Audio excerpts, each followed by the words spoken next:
Hi, good morning everybody and welcome to our full year results presentation. I'm Lou Beardmore, Chief Executive of United Utilities, and this morning I'm joined by our CFO, Phil Aspin. I'm going to start by taking you through the highlights of our financial year ending 2025 and wrapping up a summary on AMP7, before then handing over to Phil, who will pick up on our financial performance for the year. We're really looking forward to answering any questions that you might have during a live Q&A session that we'll be holding at 10:30 this morning. Before we get into the detail, I wanted to take a step back and spend a couple of minutes just talking about the bigger picture. And in particular, I want to touch on what I see are our three key messages. Firstly, we're really proud of our top quartile performance. In AMP7, we met or exceeded around 80% of our performance commitments and made terrific progress in some of the areas that really matter, such as great quality service and reducing storm overflows. Our track record of improvement leaves us in great space to deliver in future, recognising that there's always more to do. Secondly, our AMP8 journey has already begun. I've built a really strong executive team with some new and refreshed capabilities, with a track record of delivering significant infrastructure growth at speed. And we've onboarded over 120 suppliers who are already active and working here in the Northwest.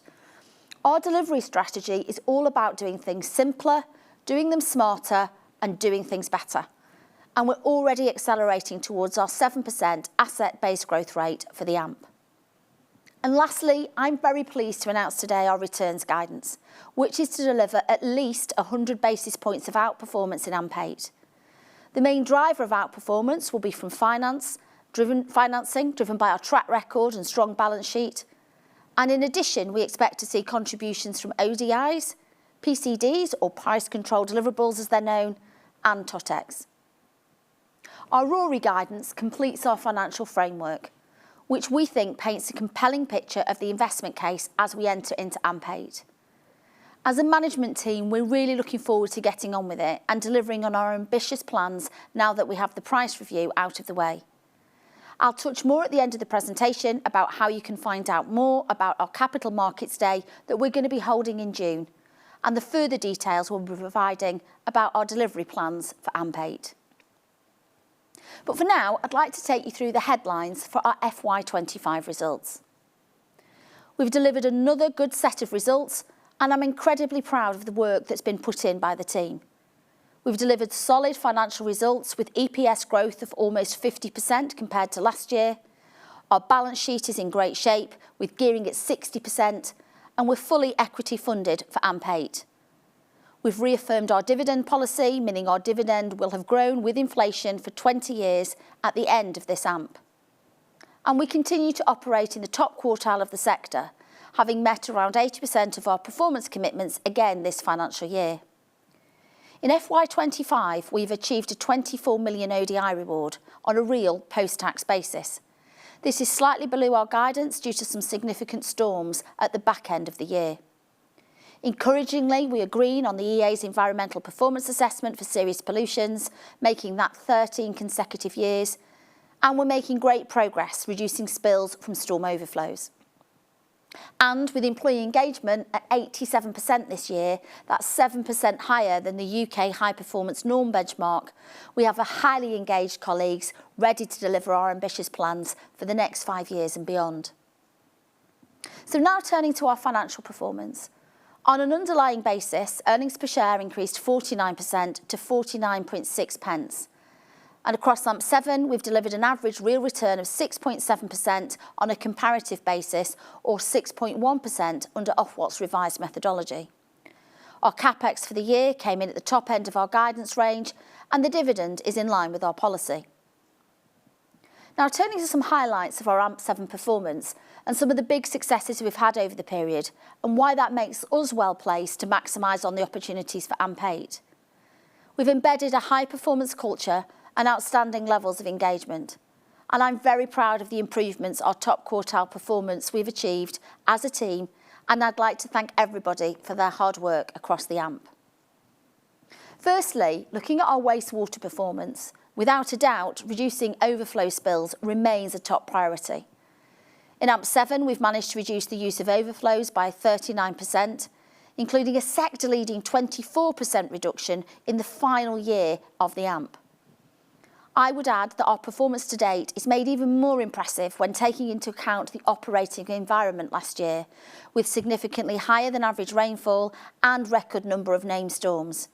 And taking this all into consideration, we're well placed and on the way to achieving our target, which, as you know, is to reduce spills by over 60% by 2030.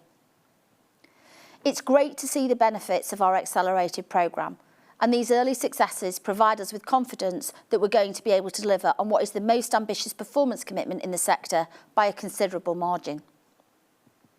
Another significant area of focus in wastewater is in minimising pollution. On serious pollutions, we have consistently outperformed the sector. We've been green on the EA's assessment for 13 consecutive years, the only company to achieve this. And despite the heavy rainfall in 2024, we expect to achieve this again. To further improve our performance, we're investing in new technology such as our UU drone squad, which is now mobilised and being used to detect and investigate pollutions across bigger expanses and hard-to-reach areas, allowing us to respond quickly and effectively to drive down the total number of pollutions. Our investment is about prevention, with our analysis showing that around a third of our pollution incidents, which are caused by power supply interruptions here in the northwest, particularly in more rural parts of our catchment such as Cumbria, we are investing in power resilience so that we can continue operations during outages and, more importantly, drive down the number of pollutions that are happening during those storms. Now focusing on our network. In 2021, we announced plans to transform the way we monitored our wastewater network, improving sewer sensor capability and using AI and machine learning to proactively manage and maintain our pipes. Known internally as Dynamic Network Management, or DNM, this system has allowed us to predict and prevent problems in our network before they occur, delivering tangible operational benefits. To show how this technology is already bearing fruit, we managed to deliver a 36% reduction in sewer collapses across AMP7, hitting our target for a 5th consecutive year this year. The focus has improved performance on tackling blockages, has helped us reduce internal sewer flooding by approximately a 5th. There is more to do, and this is a key area of focus for us as we enter AMP8.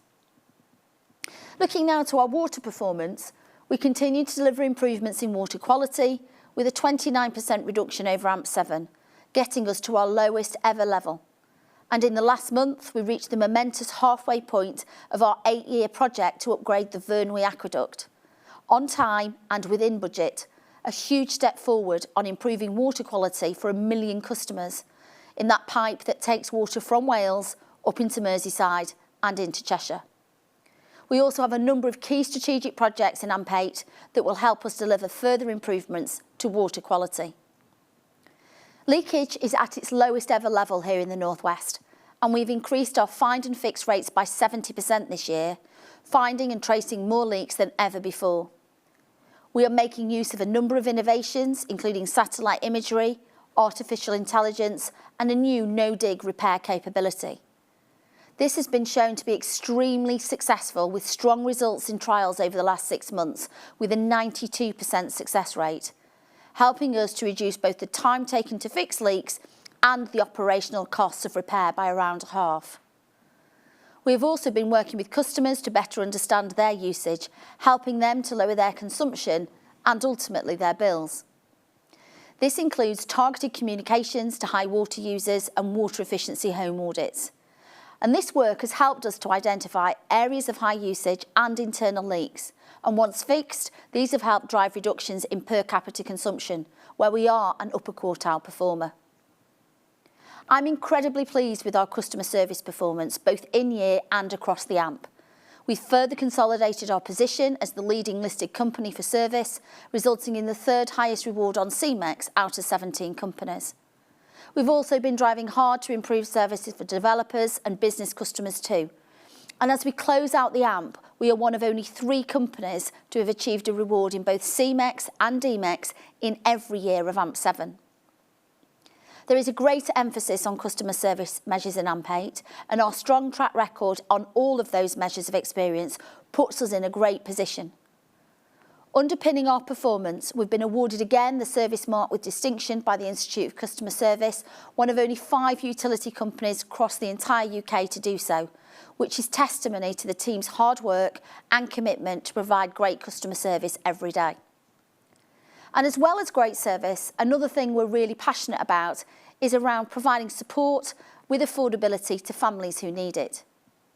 Those benefiting from our affordability schemes has once again grown. We've supported 414,000 customers through our affordability package in AMP7, and we're now stepping into AMP8. We're able to draw on our industry-leading affordability package worth £525 million, having added a further 180,000 customers in April alone to our support schemes. That now sees us helping 1 in 6 customers across the North West. And at the same time, the number of customers registered for priority services has also grown, up to around 540,000 households across the region. As a result of this enhanced support, combined with the effective credit collection and use of technology, our bad debt position has remained stable at 1.5%, despite the increase in customer bills. This puts us in a really strong position as we step into AMP8 and gives us confidence that despite the increase in bills, our cash performance will remain strong into the future. So far, I've spoken about how we're delivering for the environment and for customers. And I know delivering top quartile performance as we go forward is going to take great people. As we step into a period of truly transformational change, I'm really proud to be leading a team that is also highly engaged. We have an engagement score of 87% this year. That's 7% above UK high-performing norm benchmarks.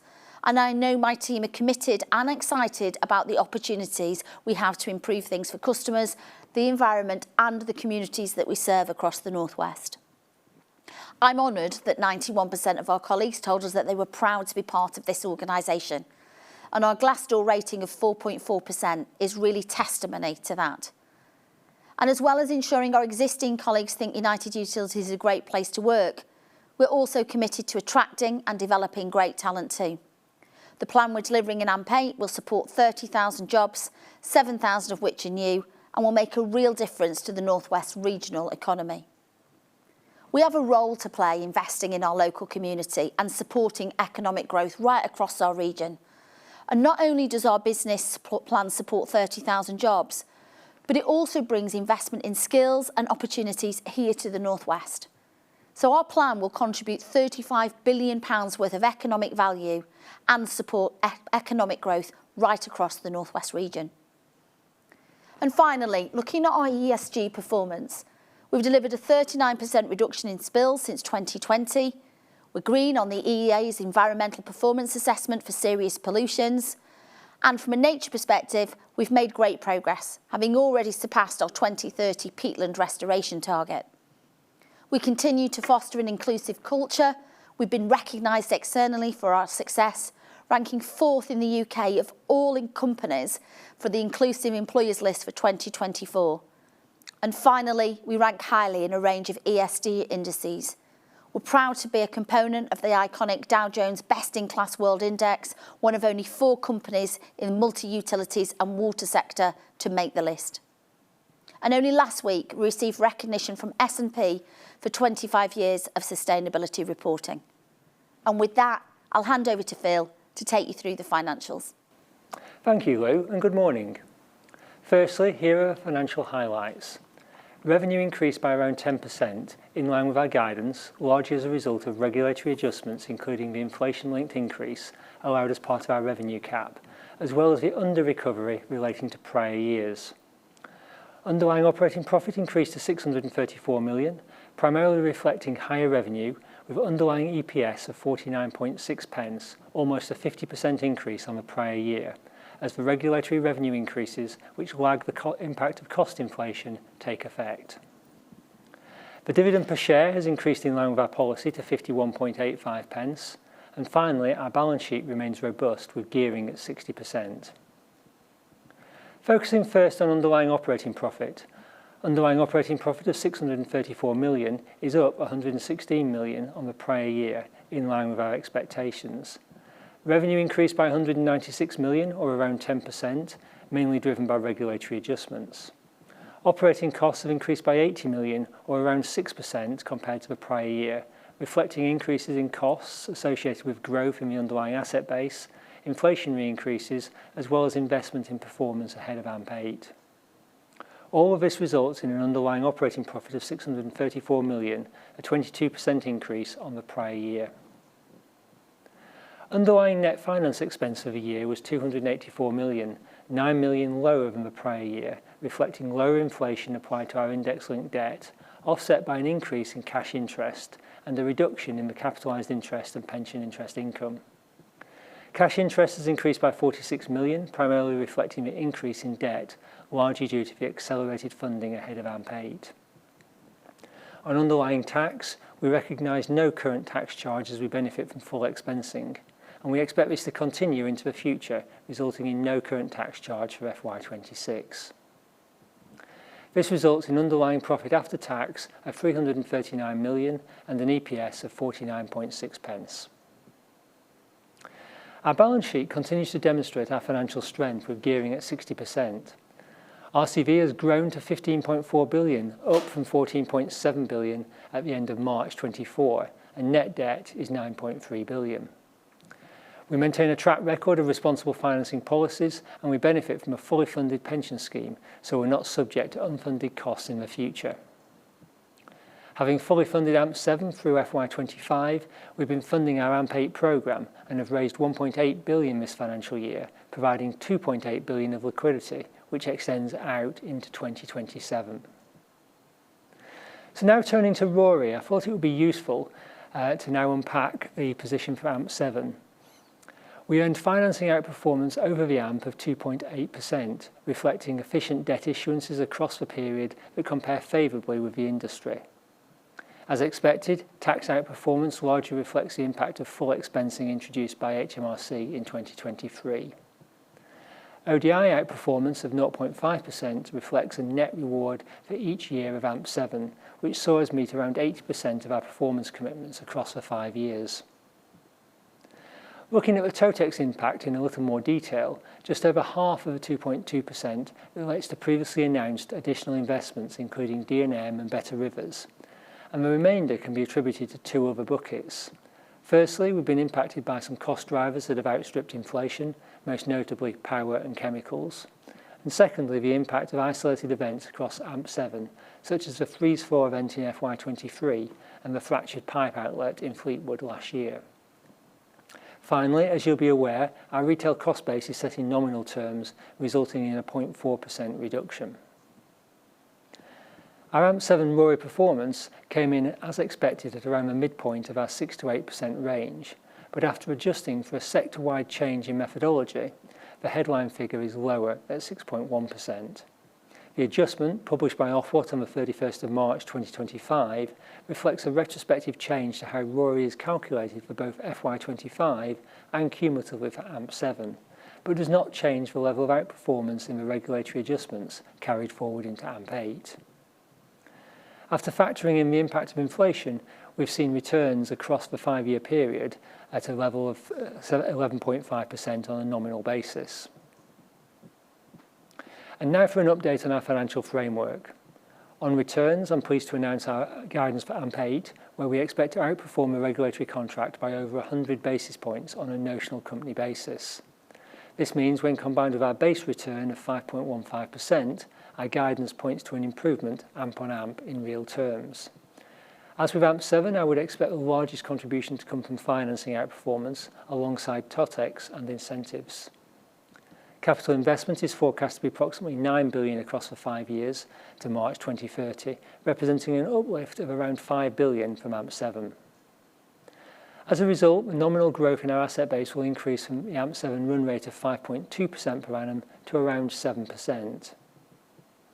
Our progressive inflation-linked dividend policy remains in place for the 4th regulatory period running. And finally, we continue to benefit from our strong balance sheet. The PR24 AMP8 programme is fully equity funded, and we continue to target gearing in the range of 55 to 65%, resulting in target credit ratings of Baa1 and BBB+. Before I sum up, here is our technical guidance for FY26. Revenue is expected to increase to between 2.5 billion and 2.6 billion, in line with the final determination after adjusting for inflation. Underlying operating costs are expected to decrease, with higher costs associated with inflation and growth in asset base, more than offset by lower IRE due to a more granular asset recognition, resulting in a greater component of network expenditure being capitalised.